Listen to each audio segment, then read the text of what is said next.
What up, ladies and gentlemen? Here with another awesome interview. I'm very lucky to be joined by John Jarvis, the John Jarvis of Pig Destroyer of course, for this big moment, Scour. Welcome. And how you feeling on the big release day?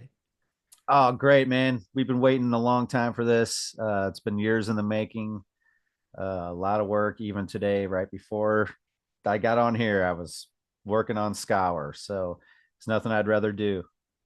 Beautiful, beautiful. When I was doing some research about this album, which again, fantastic album, it's almost like Dune sounding, ethereal sounding. I love all the production work on it, all the guitars and everything. But while reading about it, I read that maybe there was some remote working on it, right? With, of course, the Pantera tour happening, right? So writing there, and then you guys maybe writing at home and then coming together and doing that. Would you mind talking to me about the coming together of the record? Yeah, really, like you said, while we were on the road with Pantera, Derek was playing bass for my band Nest, and we were opening up the shows. And after our sets, we would go in and record our backing vocals for the Gold album. And we had it planned to where the last couple of shows were right around St. Louis that we can have Mark come out and knock his vocals out then too. And that's really the only writing process that I take uh, care of is the backing vocals. Like I'll listen to the songs over and over and then say, oh, that's it, clearly where we should do some backing vocals here and some ideas here and there. And then Derek does the same. But Derek writes everything else too. You know what I mean? So he writes all the guitars, all the music, and then Phil writes all the lyrics. Uh, So we all kind of got our own little jobs in there. It's great. Beautiful, beautiful. And what are your plans with this album? I mean, do you guys want to extensively tour this? I know that obviously you're a Nest, Phil's and Pitera. You guys are in a lot of different bands, you know. I imagine that conflicts with that. Yeah, Pantera's got a busy year this year, which is great. I hope they continue to stay busy. And we just kind of got to figure out when he's off and when he could take a break. Because I mean, touring, even he's on tour right now. They're in Europe. They've been there for a month. That's hard work touring across there. So he'll come back next week, which is cool.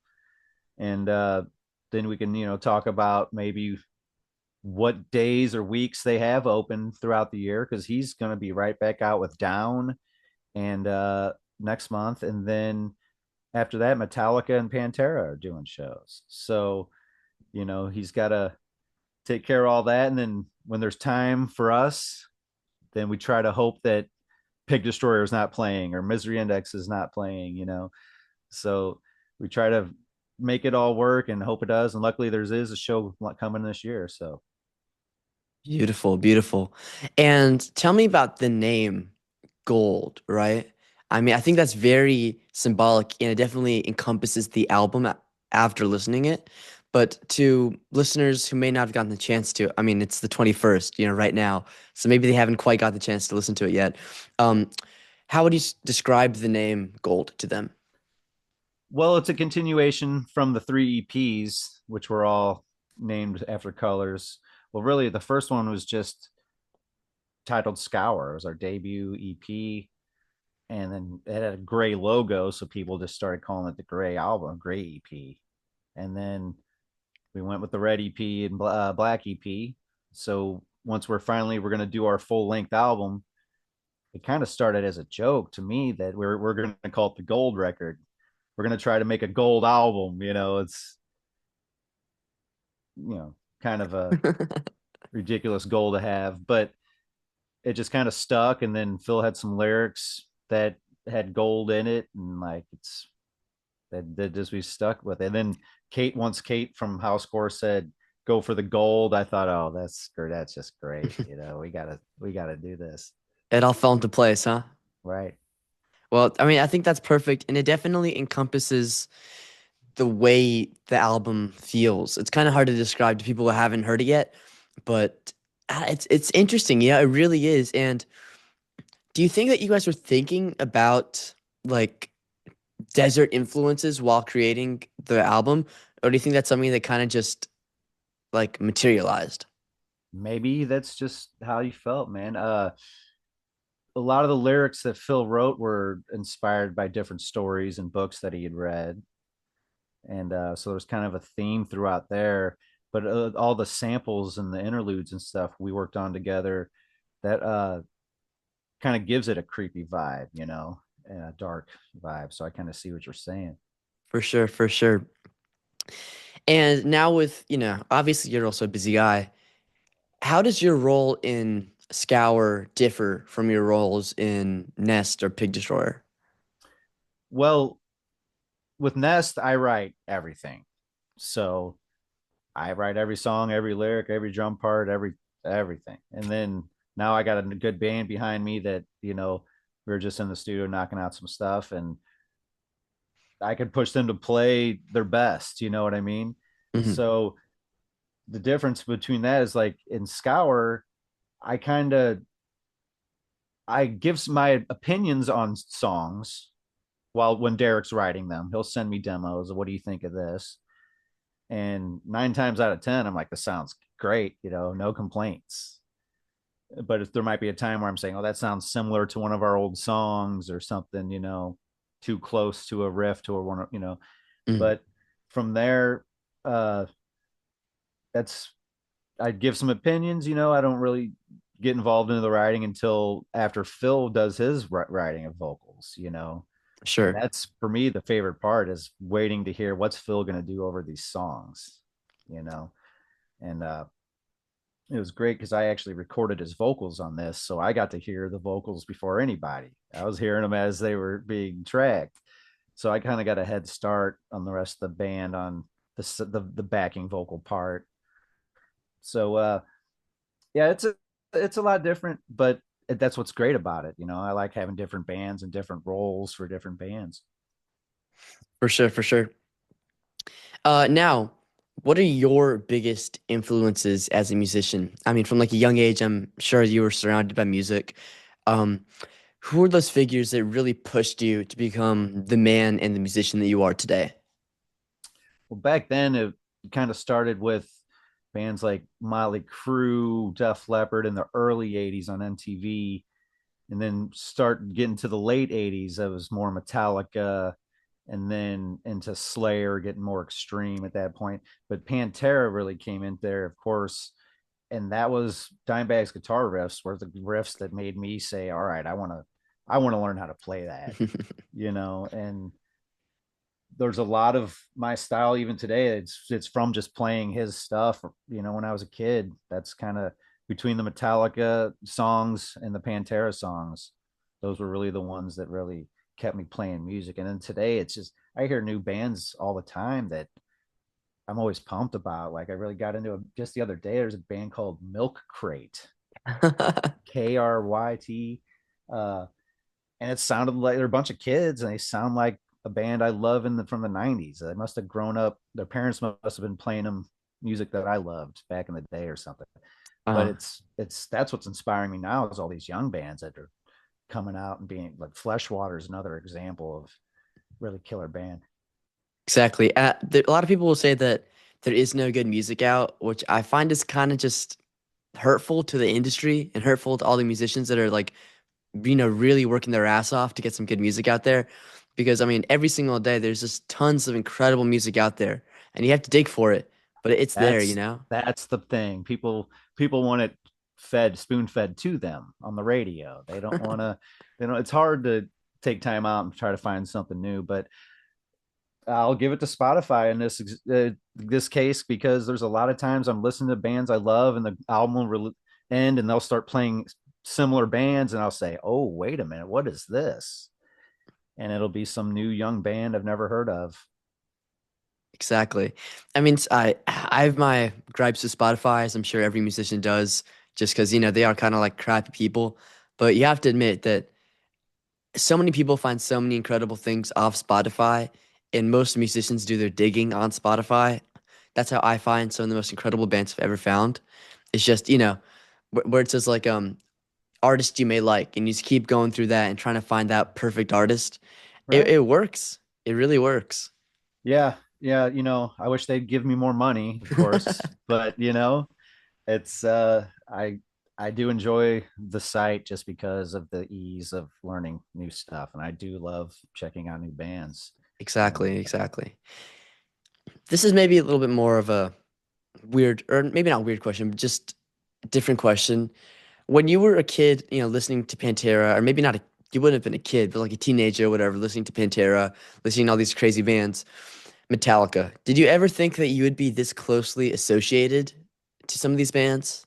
not at all. I was very lucky that my dad took me to a Metallica show when I was 10 years old, and I ended up getting a backstage pass and going backstage and meeting Metallica. It was like a crazy moment where I was like, it's just me, Metallica, and all these women hanging out. And I was like, this is insane, you know?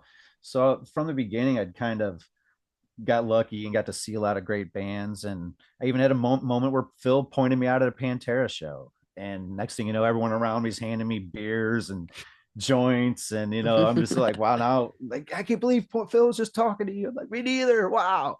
But never in my wildest dreams did I think I'd be in a band, or opening for Pantera again. It's insane, really. It It's like, definitely you're, is. how old are you, man? 15. Yeah. What's your favorite? You got a Tool shirt. Imagine in Yeah. 20, imagine in 25 years you're opening up for Tool. It's actually possible. Well, yeah, especially how long it takes them to put out some stuff. I imagine it'll be waiting a decent Right. They while. might they might have two albums out by then. I mean, yeah, hopefully too. And just like Tool, uh, I haven't gotten a Tool quite yet. Not there yet, but I got their drum tech, Joe, who is like like the coolest dude ever. Uh-huh. And I mean, I see it. You're kind of living the dream slowly but surely. I'm working my way to getting backstage at our Metallica concert because it's one in Atlanta, and I'm finding some roots in. So There you go, man. You'll make it. You'll make it if you try. exactly, and that's all it is. In the music industry. Speaking of that, overall in your career, how hard do you think you've had to work to get to the point where you are? I mean, you have to really just give up everything and go for it. Really, Mm, I could be a dentist with kids and a wife and a nice house with a bunch of money if I decided to go that path. I could do that. I could stop today and actually do that. In 2 years, I could become a dentist, I bet. But I don't want to do that. I want to be a musician. I want to play music, and that's what I decided at a young age, and I've stuck with it. It's been extremely difficult. There's times when you don't have money. There's times when you don't know when you're going to eat next. You hope that the guy at the venue when you're playing the show is going to give you a pizza or something. But it all pays off in the end, if you really stick and because you wake up in the morning feeling all right, that's what I enjoy. exactly, exactly. And for me, at least, I'm in the music industry, but not a musician yet. And I think that it's pretty fulfilling, to get to talk to interesting people and to get to live out that life. And like you said, to wake up every single day without that sense of dread, but maybe that sense of, it's a new day. I get to listen to some new bands. I get to talk to some new people. That mindset, I think, is really important. Another thing that makes my day better is getting to know I'm a part of the local scene. So if it's okay with you, I'd love to hear about your local scene. Because I'm in Atlanta right now. Our scene is screamo, hardcore, that kind of thing, which Uh-huh. is just a really beautiful. It kind of is. It's like predating death metal and gore, and grind and all that. It's kind of like it's setting the stage. So I'd love to hear about your local scene. Well, right now I'm staying in the New Orleans area, and Oh yeah, tonight, for example, there's some local bands. There's a band called Raid that has members of Down and some other local bands, and then couple openers, and then the headlining band is I Hate God. So they're a local incredible band band. down here. So you can call them local down here. And but yeah, there's always something cool going on down here, whether it's metal or some other genre. There's right now it's carnival season in New Hmm. Orleans, so there's parades and Mardi Gras, all that stuff. Yeah, But go ahead. I was gonna say I saw the Josh Homme at Queens of the Stone Age. I saw a video of him like partying around a carnival. Just a fun thought.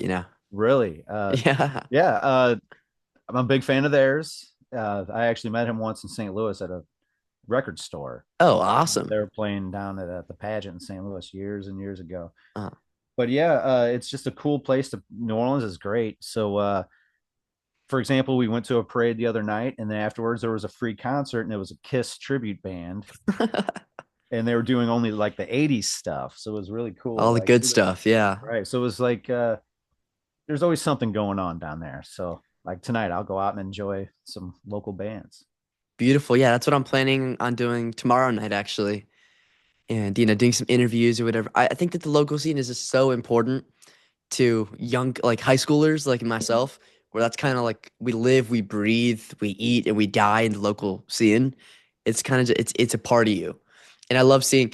New Orleans has like the best local scene. I completely forgot about I Hate God, and then Down and all that sludge, awesome Yeah, stuff. Acid Bass back together doing shows down here. Like I got a contact into Acid Bath, so you'll see that one soon, which is awesome. there you go, man.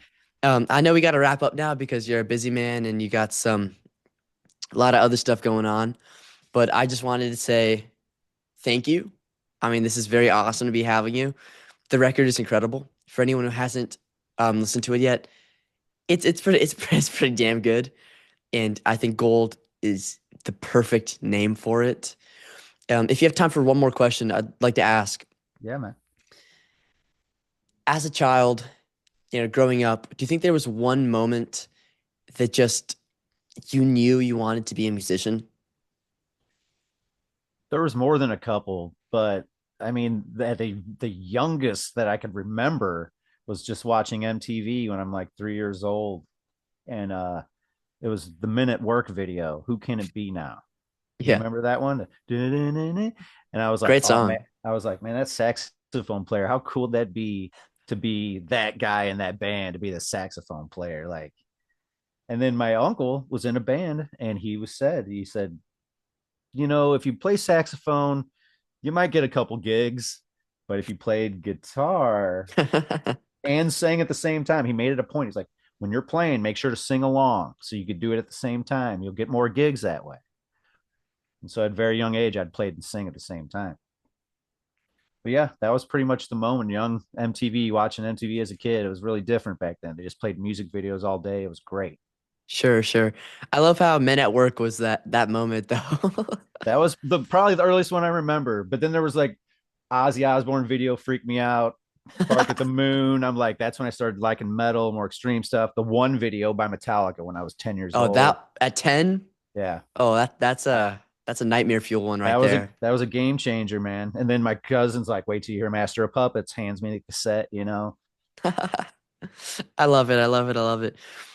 I think though, I've been like experimenting with this like multi-genre stuff with bands like King Gizzard, which they do metal and they do all sorts of stuff. Uh-huh. A saxophone metal band, like especially a saxophone sludge band. I'm just saying that would break some boundaries right there, You might want to check out Yakuza from Let me write Chicago. that down. Oh, that's like the those Japanese dudes.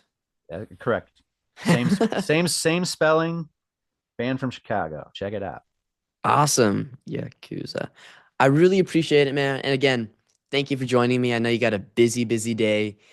Right on, man. Best of luck. If you're ever in Atlanta, let's meet up, okay? Right on, man. Thanks. Take it Hell easy. yeah. Yes, sir. You have a good day. All right, later, man.